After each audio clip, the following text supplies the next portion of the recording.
I'm going live. So we are live. The John Lavenia Success Mastermind, 18th of May, 2021. The year is advancing. John's actually with us in person, which is great, with a very impressive corporate background there. He's waving at us now. There you go. There's John. Everyone's dialing in. So the screen is filling up so fast I can't see you all. You're flashing on and then flashing off. I see Edward there. We've been speaking to Janet, speaking to Lindsay, Gail, Cyril, Coral's in, Ace. Everyone's dialing in. It's the top of the hour already. We'll just give everyone a couple of minutes, but the housekeeping jobs we always have to do to make sure we know what's going on today. According to the calendar, I think, John, there's just one more session, IVA tonight, 5 p.m. Eastern, 10 p.m. UK time with Corporate Curios. Great corporate stories, personal relationships, management, problem solving, personnel, you name it. It's all in those sessions. So if you want to learn more about how to manage teams, people, how to relate to teams and people, and deal with business problems, IVA is a very powerful speaker. So 5 p.m. Eastern, 10 p.m. UK, EVA with Corporate Curios. So be there if you can. Anyway, be there today. Or be square, isn't that what they used to say? What's that, Gail? Sorry? Be there or be square. There you go.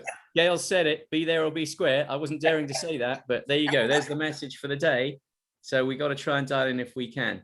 I'm going to mute everybody at this point so we can kick off. I think people are still dialing in as we speak. I'm going to put the mics on mute.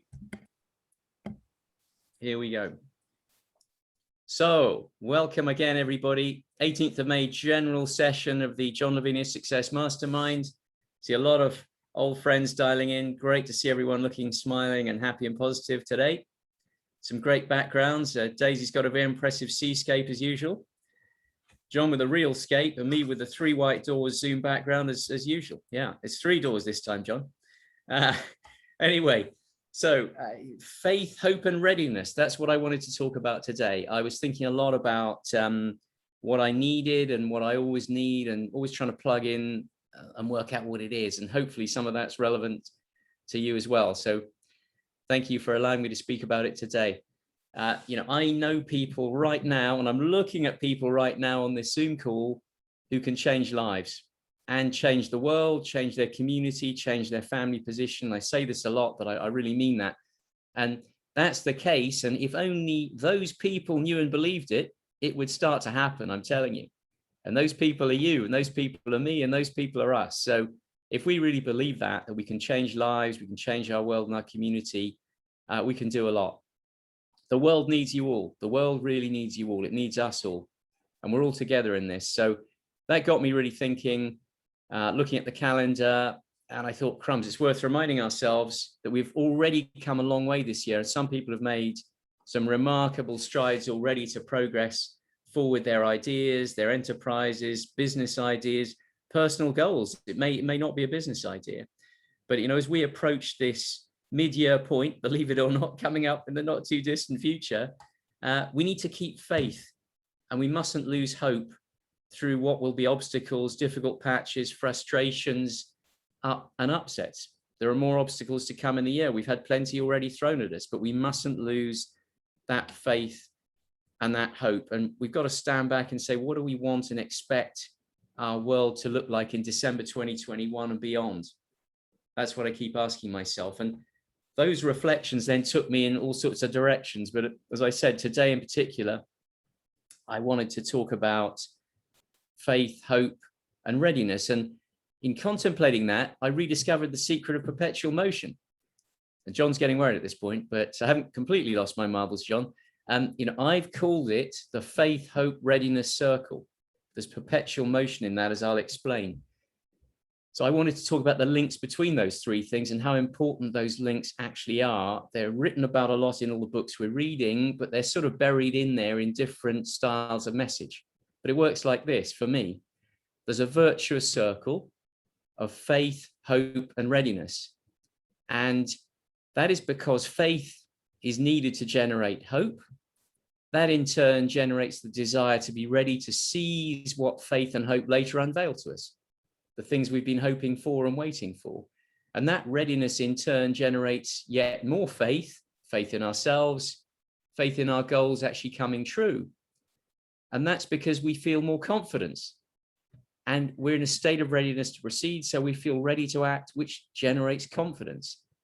And then we feel more faith in turn in the future because we feel more ready and we feel more confident. So it's a self-perpetuating circle. The increased faith in turn fuels more hope that what we're actually dreaming about and we're having faith to believe in will actually come true, and that we'll be ready for it when it does come, and so on and so on and so on perpetually. It is perpetual motion, faith, hope, readiness circle, and it perpetuates itself. And the great thing is that perpetual engine is always there, and it can be started and set in motion at any point in our lives. It just creates an upward spiral of energy, focus, skill, and ultimately success. And that is because of the updrafts of faith and hope at the base, and then creating more will to be ready higher up the order. It's an upward spiral. So what are the individual features of those three main ingredients, the faith, the hope, and the readiness? Well, faith, we all know a lot about, but for us to be able to hope, we have to have faith. I think if you reflect on that, maybe you'll agree, maybe you'll disagree. So speak out in a while if you disagree with that. But for me, the two things are inextricably linked. We have to have faith first of all, and then that generates in us the hope that these things will happen, that what we believe will happen. We have to have faith in ourselves. We have to have faith in the power of consistently applying our minds to that worthy endeavor we've been talking about, to the goal that we haven't yet reached, because it's a goal. We haven't reached it yet. We have to have faith that we're going to reach it. And that then in turn will generate the hope that we will get there. Without that hope, we're lost. So we've got to have faith in a greater purpose as well for the world that we're in and for our part in it. Our part in it is important as well. St. Augustine put it this way: faith is to believe what you do not see. The reward of this faith is to see what you believe. I think that's beautifully put and so clear, and I really believe that. I also loved another quote that I saw about faith. Faith is the bird that feels the light when the dawn is still dark. That is Rabindranath Tagore. Wonderful, wonderful quotes. We have to believe in what we cannot see, and we have to feel what we cannot see. We've got to engage our minds with what we cannot see, and we have to have the vision to believe in what we cannot see. And see in the sense it's not right in front of us. Obviously, our vision tells us it's going to happen, and we have faith that it's going to happen, but we're talking about physically seeing something. We can't see it right now. We can't see the product of it right now. This is all virtual. It's all belief. And if we can create those feelings and those approaches in ourselves, then we will have faith in them happening. They will generate faith for us. And we will believe with force and conviction then in the things we believe in coming true, in those unseen things that we can't physically see at the moment. And Napoleon Hill talked about this at various points in different ways. He said we have to mix emotion and faith into our affirmations. Faith has to be part of this. If we don't mix that faith into the recipe, he tells us we won't succeed, and those affirmations are not really worthwhile. You've got to say them with passion and with faith. So if you are reciting affirmations, and I know Nicola's talked a lot about these and how powerful they are, throw in the faith and mix in the emotion and the passion. Otherwise, it really can be pretty meaningless, and it won't change your way of looking, and it won't change your day and your results. And Napoleon Hill tells us to read every day chapter 4 on auto-suggestion, which talks a lot about this. He tells us to read aloud twice daily the written statements of our desire for money, for example, and to see and feel ourselves already in possession of it. And that's all linked into this. He tells us we have to mix in, though, that faith and really believe it. We have to really believe we already have it. We have to have faith that we're going to get it. So this is all linked in. It links into spirituality as well, obviously, but this is all linked into what we're studying in terms of mindset and success. And what does this faith do? Well, as I've said, this faith creates hope. It certainly does for me. If I have faith and I have hope that things are going to come to pass, I know they're going to come to pass. I really believe them. But I have to hope as well, because without hope, all is lost for me. I think if you look in desperate circumstances around the world, what is happening to people, once they've lost hope, there is nothing left to live for. They drop their arms and almost give up because there's nothing left to carry on for. If you've got no hope of progressing, no hope of a better life, what is there left? So this is absolutely crucial. You lose all your drive without hope, all your willingness to apply yourself to that worthy cause that you're pursuing, to pay the price we're told we have to pay in our efforts to get those results that we want. We have to kindle that hope in ourselves and in other people as well. It's absolutely key. Desmond Tutu said, hope is being able to see that there is light despite all of the darkness. Sometimes things can look pretty hopeless or difficult or impossible or very large and very daunting. But we have to see that light despite all the darkness that surrounds us in those moments. Thomas Aquinas again said that faith has to do with things that are not seen and hope with things that are not at hand. They're not in front of us. We're hoping they will be, but they're not there yet. So we have to have both of those things linked in. You know, we're back to the unseen things again. They're unseen. They're not at hand. We have to believe now, right now, though, when they're not in front of us in those things. And that's the inner drive we need. We have faith, and I have faith in you. I have faith in all of you. And I've got hope for all of us, hope for myself. And we all have to have hope for ourselves, for the group. We're all supporting each other, but we have to have the faith and hope ourselves as well. We need to possess it. And I really believe, and I say this again, time and time again, I believe there's nothing you couldn't do if you chose to do it. I can't see what you're going to do. It's not in front of me, but I know it. I feel it, and I have faith in it, and I believe in it, and I have hope it's going to happen for you. So what does that then lead to? Well, faith generates the hope we need, which then means that we need wings. We wouldn't move forward towards the goals and be ready to seize opportunities if we didn't have that hope and faith that are going to yield things up to us. But we need to be ready to seize them when they finally arrive. This can be a long wait. If it's a big, big goal, we have to be patient while we build towards it. And readiness is critical to that. We can't just sit there complacently and lazily, hoping that coupling that activity, that mindset to faith and hope will just automatically work, because it doesn't.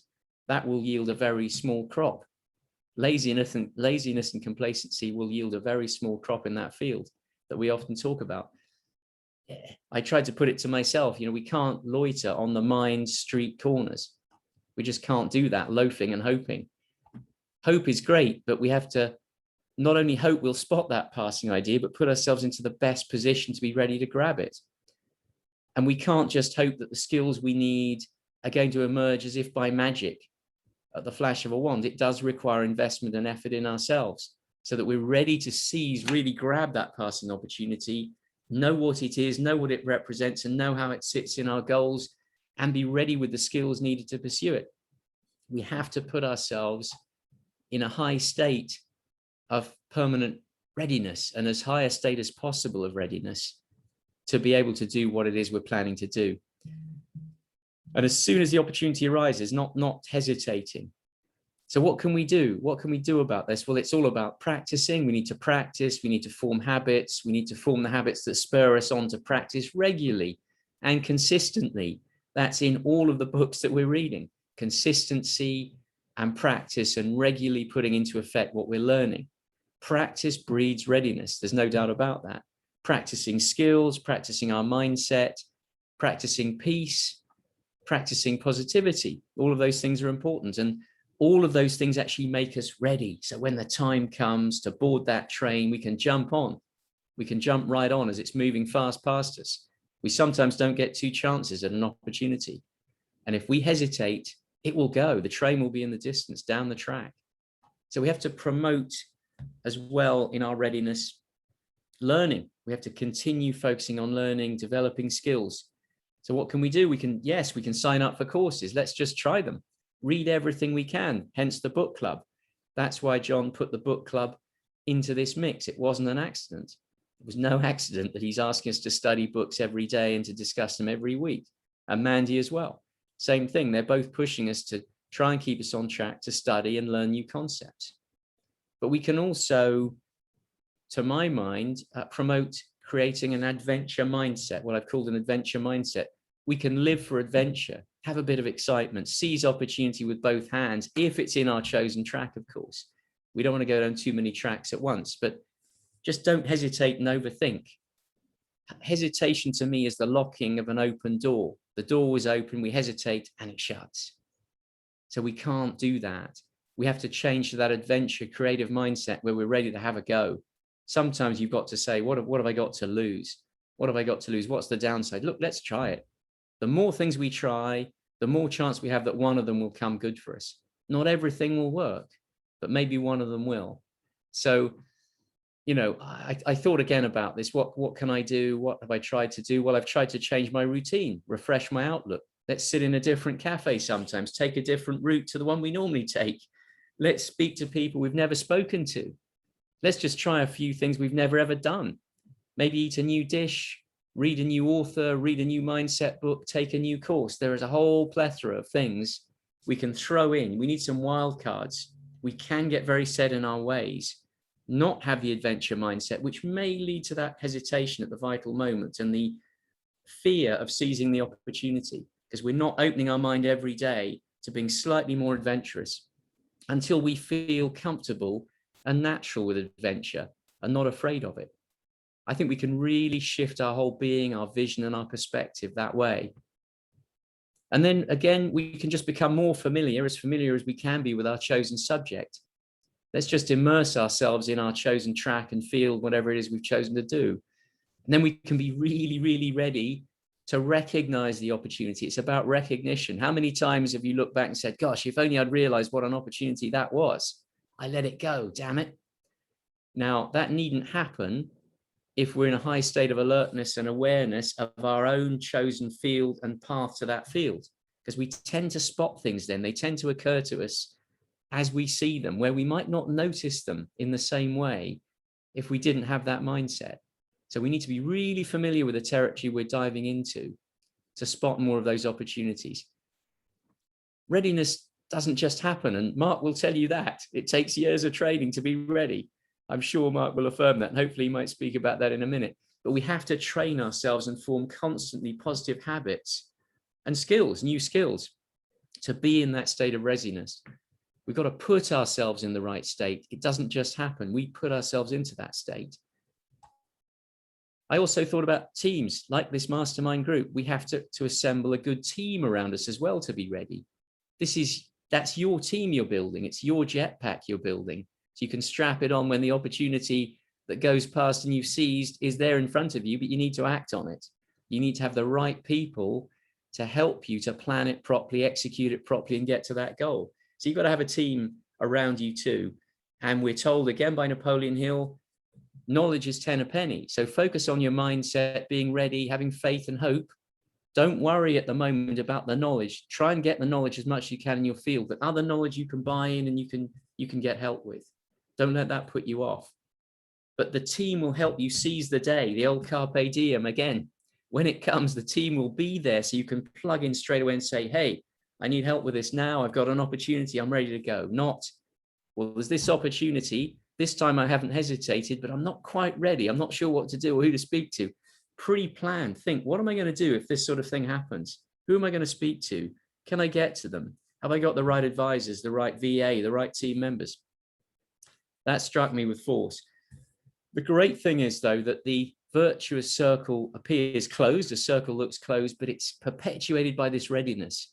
The readiness spurs us on back into faith, increased faith, because we know we're ready. We have more faith, we can do it. And then we have more hope because we have greater faith. They all feed one into another. The more ready we feel, the more we understand as well about the goals we've chosen. The more ready then we feel to seize them. They're no longer vague. They no longer make us feel afraid. They become very familiar and comfortable, like our clothes. We can put them on at a moment's notice and feel great in them. And if we feel confident in that way, then we can perform to attain our goal when we need to perform. And having faith in ourselves and in those goals being right for us just all falls into place. So to summarize this in conclusion, before wanting to open up and hear from everybody, to me, the virtuous faith, hope, readiness circle really means that faith generates hope, which generates that desire to be ready. We want to be ready because if we have the faith and hope these things are going to happen, we want to be ready for them. So in turn, that generates more faith because we feel more ready, more confident. And things are going to happen if we try and feel this way. this is a perpetual circle. We just get higher and higher up the spiral of energy and vibration we've talked about, the more faith and hope we have, and the more ready we feel. We're just going to get into a state of more excitement, more vibration. And believe me, it's almost impossible then that things won't happen. There's an upward spiral here of energy pushed up by this focus, which is going to create more skill and more success. These are all updrafts through faith and hope and readiness. Well, that's my mad ramblings for today, but that struck me with force when I was thinking about what I need to finish this year successfully and what I want my December to look like when we get there on the calls closing the year as we had last year and we take stock of where we are. But I'd love to hear from you, and I'd love to hear from what you think about this perpetual circle. You know, do you find it hard to keep faith and generate hope throughout the year? How do you do it? How do you generate it? What can you tell everybody else about that? And what do you do when the going gets really tough and you're being deflected?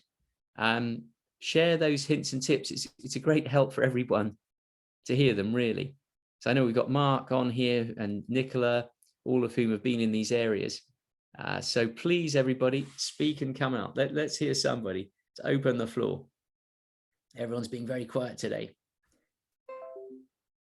Can you hear me? Hey, John, I can hear you now. Can you see my hand raised as well? Oh, I can see that. Yeah. So you haven't got your hand raised on the blue hand. Yeah, I can just make that out. It's yeah. There we go. Okay. So you quoted Napoleon Hill and Rabindranath Tagore, which I haven't heard people quote him in a while, so that's cool. But the idea of faith, which was an entire principle that Napoleon Hill wrote about in Think and Grow Rich, his most famous work. What did he say we could do to induce faith? So to, I guess, address your question right at the end there, according to Hill, the only known way or workable method to induce faith is autosuggestion. Okay, so this is something that I practice every day in various forms. How many of us recently read Power of Consistency? Right, and before that, 7 Habits of Highly Effective People, and before that, Think and Grow Rich, or Science of Getting Rich, or it's the same directives that we've been given over and over and over again, and that is to have a goal and to know what it is and know that you're going to reach it, so that we could say that's a description of faith, right? But it's that internal dialogue that this is the number one thing that's thrown me off, Adrian and everyone. We had a conversation just last week. I think Linda Landry was on here talking about, indecision and kind of being stalled and stuff. I was like, all right, well, so what is the component parts of, indecision? Like what causes indecision? And my conclusion was considerations, like all this internal noise, all of this indecisive, non-doingness, self-talk, autosuggestion. That's what that is. That's autosuggestion. It's on a reverse vector, right? It's me being my own worst enemy. That's what that is. Autosuggestion works, whether you like it or not. Whether you're going in the right direction or not, right? So can we say with equal conviction that I have faith that I might not hit the mark? Sure. I could say that to myself because here I am wallowing in all my considerations and not doing something, right? So really we do kind of hold the reins, don't we? And if we actually confront how powerful we are in our use of thought or our misuse of thought, works both ways, then I think maybe we'll start to fathom, how powerful we actually are or could be. Or how powerful we are in holding ourselves back because we're so damn serious about our considerations. We're so desperate to be right. Wonder what Tagore would say about that. So I'll turn it back over to you and anyone else who has some thoughts about this. We have some hands up, but I was going to throw back at you, John. I mean, to me, it was the part of the circle that wasn't so clear was the readiness part. To me, there's nothing like practicing, having a go, getting knowledge, getting stuck in, because then you can do it. And that mysteriously triggers off more faith and boosts my hope. because there's no doubt then in my mind that when this opportunity comes along, I'm ready. Because I've said, there's my goal. I've got to study in that area, apply myself and be ready. That's the part of the circle that's a bit grayer and vaguer and clouded sometimes. And it's in the books, but it's not so obvious sometimes how that's linked in for me. That's what really struck me. Anyway, we have hands up. Virginia is going to give us her wisdom, hopefully. Virginia, how are you? Can you hear me? Virginia's on mute. Not sure. No camera, no mic. Come on, Virginia. Yeah, Virginia. Together, young lady. We may have to, we'll come back to Virginia. I think we'll go to Nicola. Nicola, how are you? Hello, good, yes. Hi. Thank you for that. Always very motivational. It just brought something to mind. I've just recently done, I don't know if you saw Tony Robbins and Dean Graziosi were doing a kind of 5-day Own Your Future challenge. And there was just a few messages that came out quite loud and clear, really, from Tony on his final day. And I've actually just been listening to a Jim Rohn podcast today, and it just fits in nicely with what you're saying, the final bit around that inner self-talk and taking action. And both of their messages are quite similar, which is basically if you're setting a goal for yourself, if you're building a plan, or even if you've just educated yourself in some way, shape or form, don't step away from that until you've taken an action. Because as soon as, I think this was Jim Rohn's point, as soon as you move away from it, that's where the potential for procrastination kicks in. And by procrastination, what we basically mean is where the doubt starts to kick in and the reasons not to do it. So I just thought that was really powerful. Which is just, it's another way of basically saying action is what drives confidence. And I just like the way of putting it in that don't move away from when you're feeling motivated, you've set your goals, you know where you want to go, take some action at that point just to start that momentum process off. I thought that was quite powerful to hear from them. And there was a lot of, just on that, I don't know if anyone else joined it, but it was kind of like a 5-day thing. And there was a lot of really inspirational speakers come along who've achieved all sorts in their business, multi-millionaires. And it was just nice to hear that the types of conversations we have, they all still have, or they did have when they were starting out. And so a lot of the kind of takeaways I got from that was consistency, which we know the power of consistency creates confidence, that creates some momentum. And if you just continue to do that over time, that's where the results will come. So it was just really, just takes it back to really simple messages again about taking action, make sure you've got consistency. That then builds your self-confidence. It doesn't necessarily come the other way around. So to me, it was action was the big takeaway. And one final thing I'll leave you with, because it sticks in my mind, but it was Tony Robbins' message early on was knowledge isn't power, knowledge and execution is power. So yeah, again, just different ways of probably relaying the same message about action is the number one. Thank you, Nicola. I absolutely agree with that. Yes, because we've heard before, haven't we, that knowledge is potential power, and nothing worth nothing if you don't act on it and use it. So yes, readiness, action, and I'm sure they're still having those conversations, and that we will be, because all we do is get to a goal and set another one. We push ourselves higher and higher up the challenge spiral.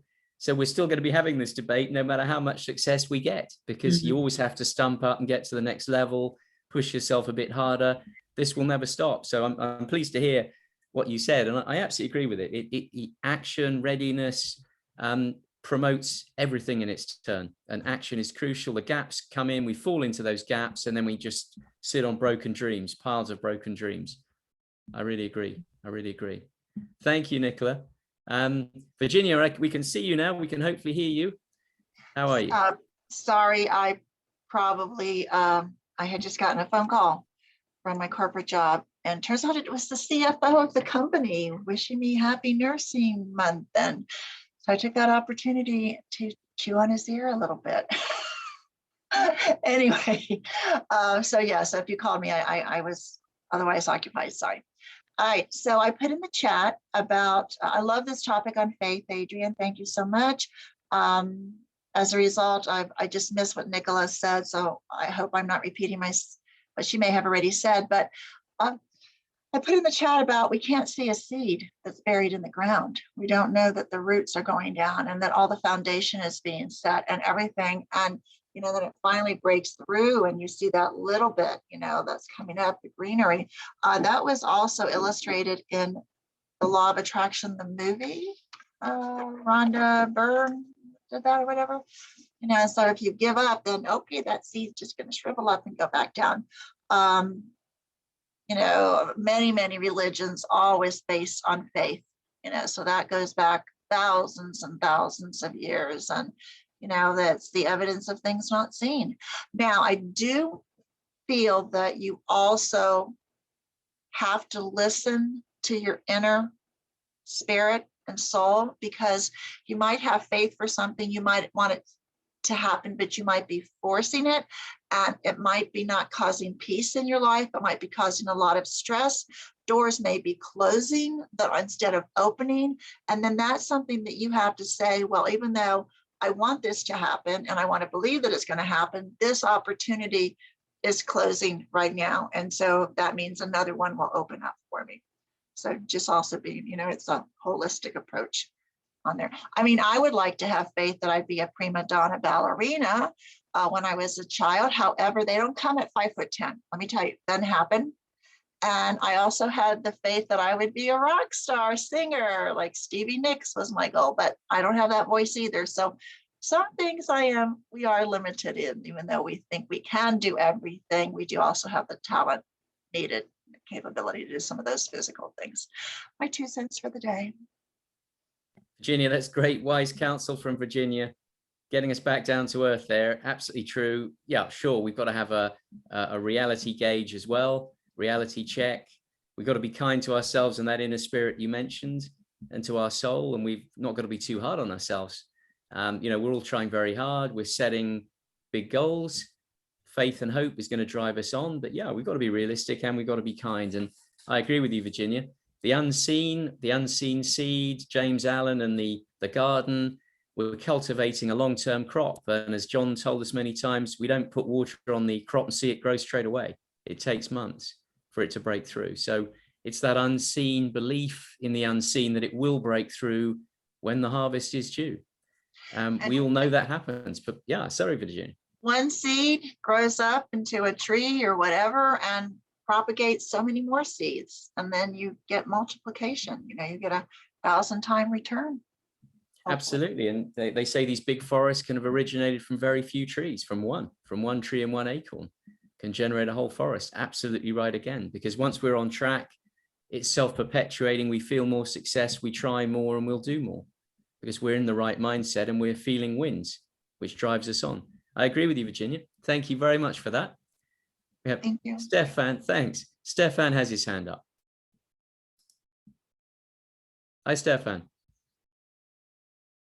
Oh, you're on mute, Stefan. Hang on. We can't hear you.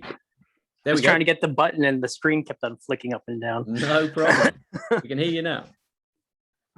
So no, I think it's an interesting topic because a couple of things, like faith is a funny thing, like especially when you work like in a seasonal business, which I do, like doing photography. There is business during the wintertime, don't get me wrong, but it slows down drastically.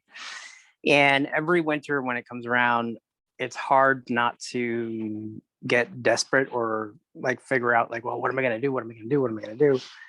And then every spring when it starts to warm up again, it starts to, business starts flowing in again. And so it becomes easier to believe, easier to take action, to go. And, they always talk about like, an object, or as Newton, like an object in motion stays in motion. Like, I think that's the same for us in a lot of ways, because once you start, like everybody else was saying, it just the successes add momentum to your movement, and then you want to do more and more and more.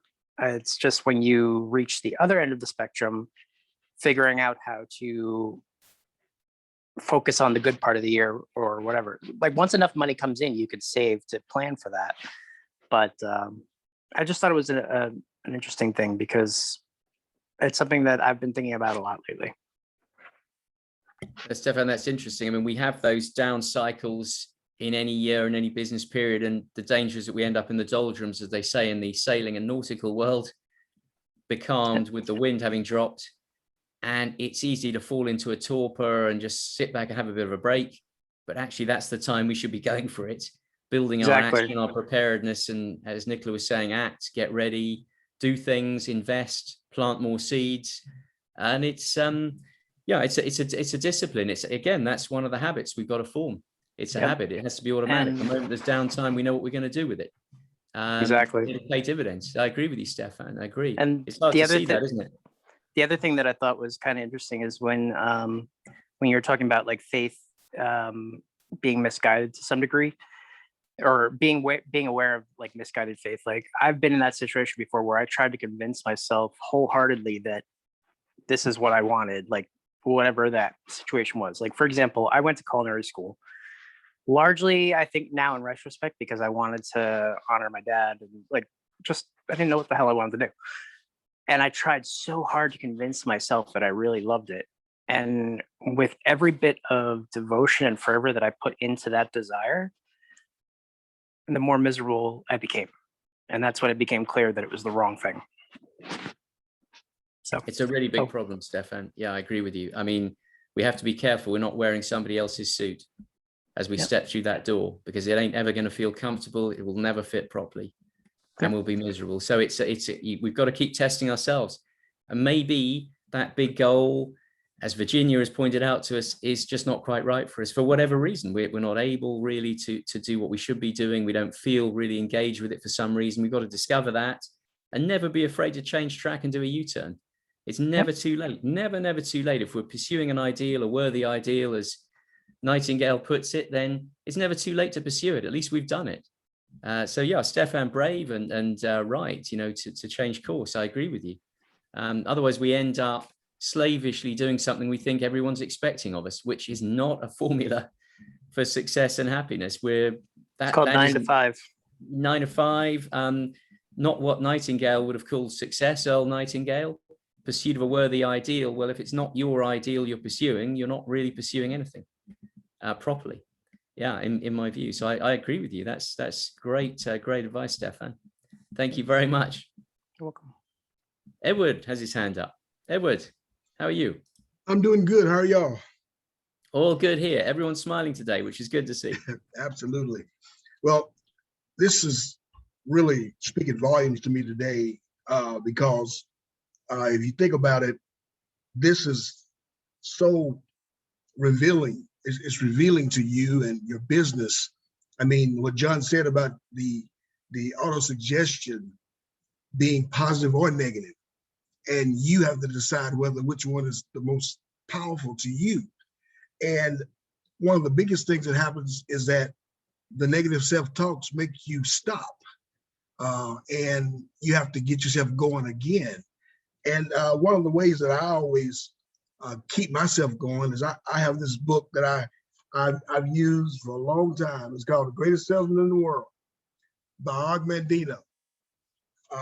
And the scroll mark 9, and it talks about action. I will act now. I highly recommend this book, but I'm going to read just one little small snippet out of it so you can understand what I'm talking about. My procrastination, which has held me back, was born of fear. And now I recognize this secret, mine from the depths of all courageous hearts. Now I know that to conquer fear, I must always act without hesitation, and the flutters in my heart will vanish. Now I know that action reduces the lion of terror to an ant of equanimity. In other words, all the things, all the fears disappear by just taking action. So, it's very important to keep that self-talk positive and to take actions no matter what. So it's been very good for me, and I think it'll be good for everybody else. Could you post that link, Edward, maybe in the chat there? That's great, beautifully written as well. I love that, and Absolutely. that'll be very kind. I think, again, yes, act. We've always got to measure the downside. We develop an awareness in business of the downside. What could go wrong? How am I going to cover that off? But if we know that, and we get better at assessing and more skilled at assessing those downsides and seeing them, that is going to help us to act and always have a go. There aren't many situations where we shouldn't act unless we can see the obvious danger and it's too big a risk at this stage. But we have to have that discipline. I agree, Edward. We have to act. It dispels the fear. And the more ready we are, though, behind those actions, we have to keep developing our skills. Reading the books with John and Mandy, going through studying new courses, new ideas all the time, listening to what people are saying in this group, personally contacting people in this group and other groups to try and get a steer on something. It just develops our skill and our readiness to have a go. But it is about having a go at the end of the day. We're all here to talk and learn and encourage each other, but we have to have a go. When we end this Zoom call, we have to have a go. We have to act, as Edward is telling us. Love the sound of that book, Edward. It sounds like it was beautifully written, and glad that you've got that by your side. Thank you very much. I'm not sure if anyone else has any thoughts today. We're going to finish early by the looks of it, but I think it was important for me to remind myself how near the middle of the year we are, which is where I'm really, really, really focusing on what I need to do to power me through the next 6 months to get to that year-end target. We've got to reassess what we're doing. Really great that we're all here talking about this today so that we won't forget where we're heading with that goal, what we've set down as our timelines on that goal. Have we got a clear timeline? And Emma was talking about this on her session. Again, this week, we talked about it last week and the week before. Timeline backwards. Action is almost automatic if we've planned a timeline. We've counted back from the end goal, pre-planned the steps that we need to take to get there. The action's almost on autopilot. I've got to do this, this, and this, and this, and then I'll be there. Right, now what am I going to do? I've got to take some action. So for me, that's an important component. I think Emma did a session on that yesterday, and she is posting or has posted a critical timeline plan, so you can see how you plan one. Very, very important for me. John's popped back on. I'm not sure if you wanted to add anything, John. Sorry, I had to take a call, but add something to what? Well, to the session. I think we're just all looking towards the end of the year. We've had some great contributions about taking action in particular, not letting fear conquer us, having a go, all very valuable stuff. And Virginia saying, we've got to be aware of that the inner soul, the inner spirit, and whether we're aligned properly with a goal that we can truly identify with and execute and get on with. So all useful stuff. And I'm really pleased we had those contributions. Just on a housekeeping front for tonight, EVA speaking, corporate curios, corporate stories, and sharing corporate experience, how to manage situations. We're all getting into situations now with real and virtual teams and remote staff, VAs, etc. We've got to start learning about managing relationships in business. And we've got more hands going up, which is great to see. I will shut up and listen to Mandy, followed by Hoong-San. Hi, Adrian. Hello. I totally agree with what you said about faith, hope, and readiness, and one leading to the other, There's quite a lot going around in my head, so I'm just trying to think about which one to say. Susan Jeffers once said, do everything that you can towards your goal and then let go of the outcome. And what she was basically saying with that is that as long as you've done everything you can do, then you really there's nothing else you can do. You've done it all, let go of the outcome. And that can sometimes take away some of the fear from you, because if you're worrying about what's going to happen in the future, nobody knows what's going to happen in the future. So have faith in the idea that you've got and just keep working at it. And remember that whatever happens, you can handle it. That was one of the things. So whatever happens, you can handle it, because our fear comes from not thinking we can handle it. I can't say enough that some of the books that we've read, they're so important to be read. If you haven't read some of them, at one point I thought, oh, we're reading so many things about creating money and wealth, But then when you read it and then you read another one and you read another one, everything just builds on top of the one that you read before. And it starts to all make sense and it starts to stay with you. So if you haven't read Napoleon Hill, if you haven't read Science of Getting Rich, actually all of them, but Science of Getting Rich, Napoleon Hill, Power of Consistency, they're all so good. And another thing that he said was about persistence. So you need to have that as well to get through. And it's not, I don't know who said it was not, I think it was Word and Long. It's not easy to get rich. It's not easy to make a success. There are going to be troubles along the way. And you have to have that persistence. And some of the persistence that we've seen, even with Word and Long, I mean, he was getting so many no's, and so many people that have done well have had so many no's along the way before they've got there. And it reminded me when Nicola spoke of another person who was on the Own Your Future Challenge last week. And she was a lady called Jamie Kern-Lima. And she used to be the founder of IT Cosmetics, or she was the founder of IT Cosmetics. And she wanted to cut long story short, she wanted to have a product. She was getting rosacea, I think, when you get red face. And she wanted to get a product because she couldn't get it from anywhere. And she was a news anchor at the time, so she needed to get something. So she built this company. And she was getting so many no's from people. She even got down to almost being funded, and she got a no from somebody, but she felt a faith in what she was thinking and what she was doing, and she felt that it was going to be right. And so she was working with that faith and the hope of what she believed in. And I think it took time to work through, because she had, I think it was 8 years, 10 years, she was going a lot of times, and she nearly got some funding, and they turned around to her and said, we're not going to give it to you. And she said, why? And they said, because nobody's going to buy makeup or cosmetics off of somebody who looks like you do, because she's a bit big build. She has got a bigger face, but she looks really pretty. But they couldn't see her because she wasn't the naught personality or the size 8, that used to be around. And I think that what helped was, as that moved forward and people started saying, we don't want this anymore, she phoned up QVC, and QVC phoned her back eventually. And you talk about readiness to go on QVC. She got a 10-minute slot, because she'd been trying to get onto QVC for such a long time. She had a 10-minute slot, and you have to sell $6,000 worth of money, or you don't come back again, and they can cut you halfway through what you're doing.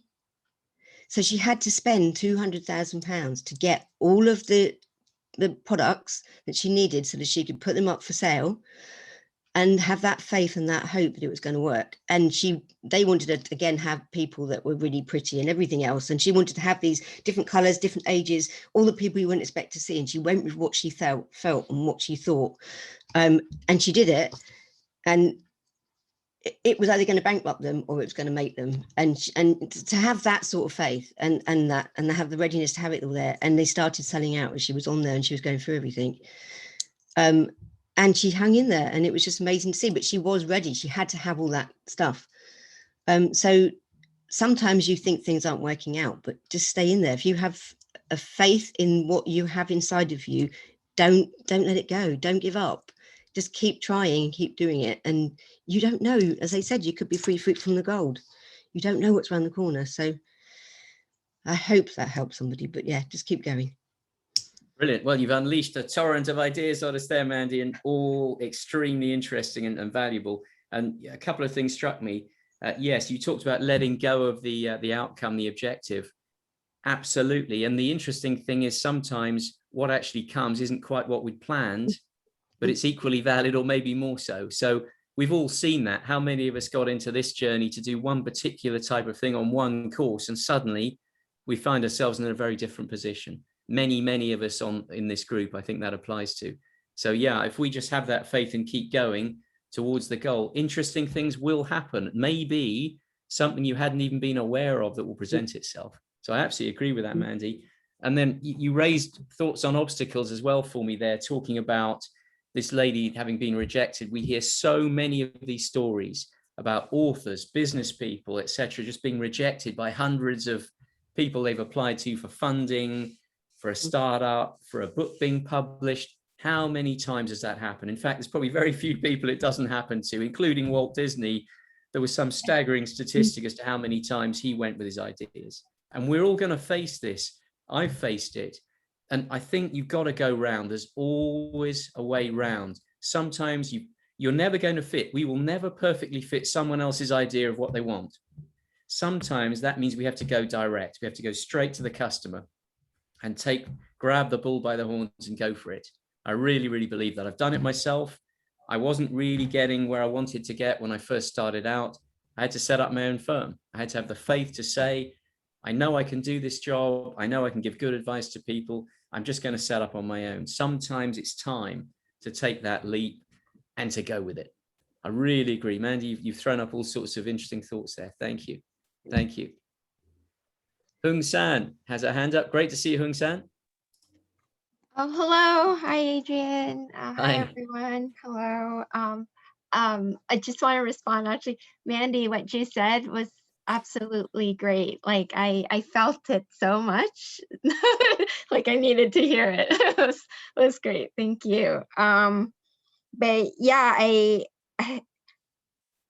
mean, I think that is the thing. Like sometimes we just have to just start doing it and moving towards the goals and not worrying if you get, sometimes it's not really about getting to the goal, it's the journey. Like people keep saying that, but it's so true, because in the process that striving and working, like something happens inside of you, and that alone is the growth. Like you don't necessarily even need to get to that original goal that you were setting. And thank you so much for reminding me that. And Adrian, today, that whole thing that that you were stressing with us, that sometimes you just have to have faith and have that hope, but then always remember, as you have that faith and hope, that we're making sure that we're getting ready, we're taking the courses, learning whatever, talking to people. And because at the end of the day, because